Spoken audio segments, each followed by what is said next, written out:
People ask me all the time, what is implied consent? I'm attorney Stuart Sandweiss, and I'm here to tell you that since 1967, Michigan has had an implied consent statute. That means in exchange for the privilege of driving an automobile, a person consents or implies that they consent to taking a chemical test if they get stopped and arrested for drunk driving.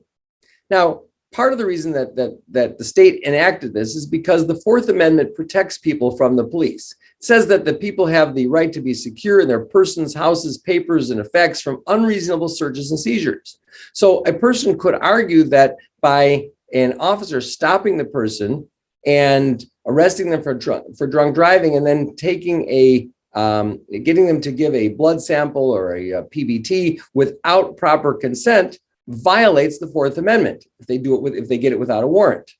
Well, therefore, Michigan enacted the statute based on a Supreme Court case that said that anybody who drives impliedly consents. They consent to say, I'm giving up my Fourth Amendment right in exchange for the privilege of driving a car. And the Supreme Court has said that this is constitutional.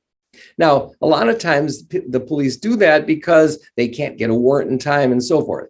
And depending upon the circumstances, it could be better for a person not to take that or to refuse that chemical test. And sometimes it's worse. One of the things it's worse for is because if a person refuses a chemical test, then they can lose their driver's license for 6 months or a year, depending upon the circumstances, whether it's a first offense, a second offense, and so forth, and whether or not they're even guilty of the drunk driving. So theoretically, a person could get out of a drunk driving offense, but still lose their license on an implied consent hearing. It's a separate procedure that's done. If you have the hearing, it's done at the Secretary of State's office. And at that hearing, a person can challenge if they get a ticket for a violation of implied consent and the Secretary of State wants to suspend their driver's license, they can challenge it at a hearing in the Secretary of State's office. And there's 4 factors that have to be gone over at that hearing as to whether the officer complied with the statute.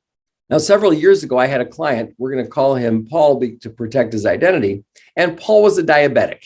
And turns out that he got stopped for a drunk driving offense and he didn't give consent.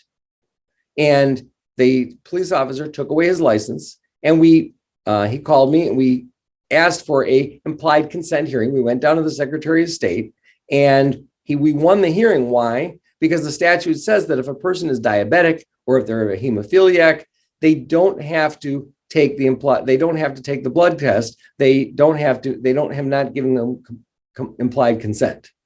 If you've got any questions about Michigan's implied consent law or how to beat a implied consent suspension, please feel free to give me a call or shoot me an email, and I'll be glad to get back to you.